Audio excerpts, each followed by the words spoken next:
Hello, everybody. This is The Home in the World by Rabindranath Tagore.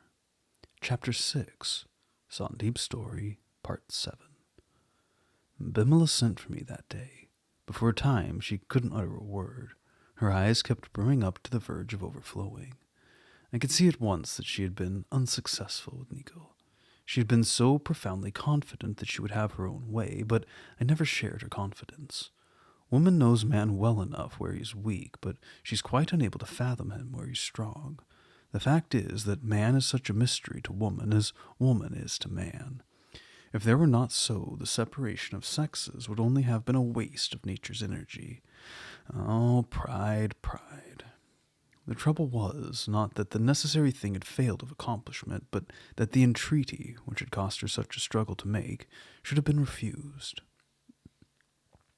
What a wealth of color and movement, suggestion and deception, grouped themselves round this me and mine in woman. That she's just where her beauty lies. She's ever so much more personal than man. When man was being made, the Creator was a schoolmaster, his bag full of commandments and principles.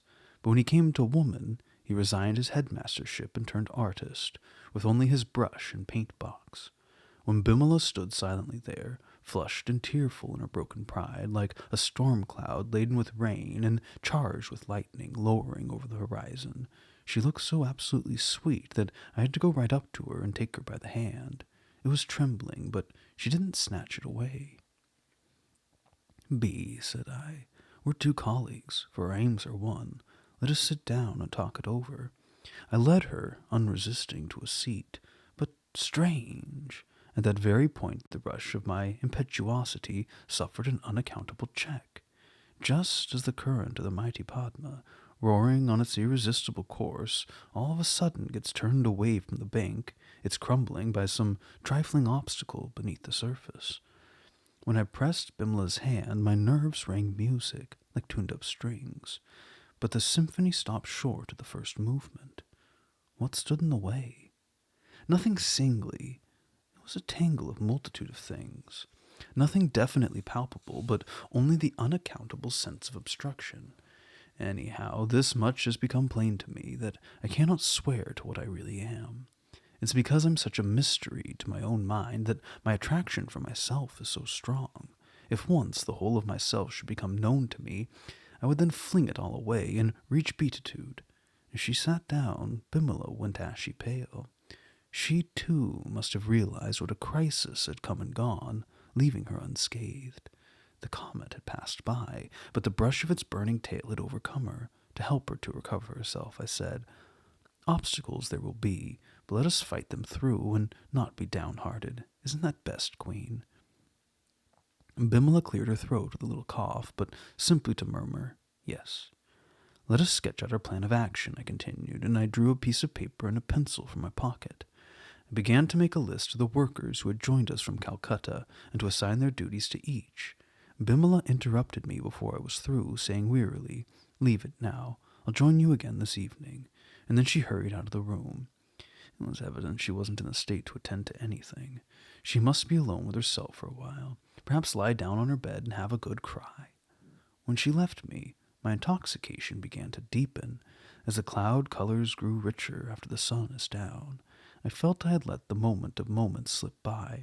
What an awful coward I had been! She must have left me in sheer disgust at my qualms, and she was right.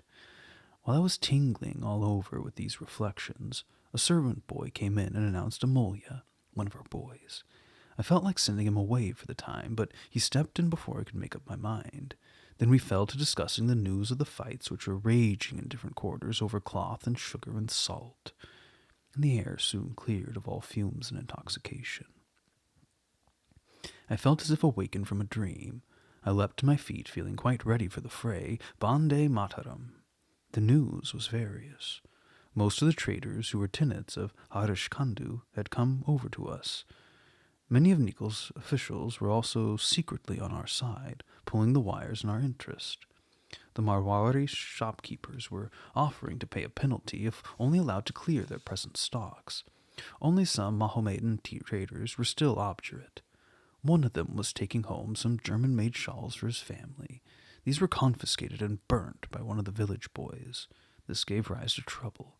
We offered to buy him Indian woolen stuffs in their place, but where were cheap Indian woolens to be had? We couldn't very well indulge him in cashmere shawls.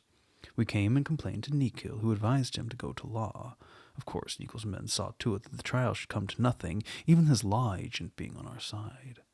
The point is, if we have to replace burnt foreign goods with Indian cloth every time, and on the top of that fight through a lawsuit, where's the money to come from? And the beauty it is that this destruction of foreign goods is increasing their demand and sending up the foreigners' profits, very like what happened to the fortunate shopkeeper, whose chandeliers the Nabob delighted in smashing, tickled by the tinkle of their breaking glass. The problem is, since there's no such thing as cheap and gaudy Indian woolen stuff, should we be rigorous in our boycott of foreign flannels and merinos, or make an exception in their favor? Look here, said I at length on the first point. We're not going to keep on making presents of Indian stuff to those who got their foreign purchases confiscated. The penalty is intended to fall on them, not on us. If they go to the law, we must retaliate by burning down their granaries. What startles you, Amelia? It's not the prospect of grand illumination that delights me. You must remember that this is war. If you're afraid of causing suffering, go in for love-making. You'll never do for this work. The second problem I solved by deciding to allow no compromise with foreign articles, in any circumstance whatever. In the good old days, when these gaily colored foreign shawls were unknown, our peasantry used to manage well enough with plain cotton quilts. They must learn to do so again. They may not look gorgeous, but this isn't the time to think of looks. Most of the boatmen had been won over to refuse to carry foreign goods, but the chief of them, Mirjan, was still insubordinate. Could you not get his boat sunk? I asked our manager here. Nothing easier, sir, he replied, but what if afterwards I'm held responsible? Why be so clumsy as to leave any loophole for responsibility? However, if there must be any, my shoulders will be there to bear it. Mirjan's boat was tied near the landing place, after its freight had been taken over to the marketplace. There was no one on it, for the manager had arranged for some entertainment to which all had been invited. After dusk, the boat, loaded with rubbish, was holed and set adrift. It sank midstream. Mirjan understood the whole thing. He came to me in tears to beg for mercy. I was wrong, sir, he began. What makes you realize that all of a sudden? He made no direct reply. The boat was worth 2,000 rubles, he said. I now see the mistake, and if excused this time, I will never... With which he threw himself at my feet. I asked him to come 10 days later. If only we could pay him that 2,000 rubles at once, we could buy him up, body and soul. This is just the sort of man who could render us immense service if won over. We shall never be able to make any headway unless we can lay our hands on plenty of money. As soon as Bimala came into the sitting-room in the evening, I said as I rose up to receive her, Queen, everything is ready, success is at hand, but we must have money. Money? How much money? Not so very much, but by hook or by crook we must have it. But how much? A mere 50,000 rupees will do for the present. Bimala blenched inwardly at the figure, but tried not to show it. How could she again admit defeat? Queen, said I, you only can make the impossible possible. Indeed, you've already done so. That I could show you the extent of your achievement, then you would know it, but the time for that's not now. Now we want money. You shall have it, she said.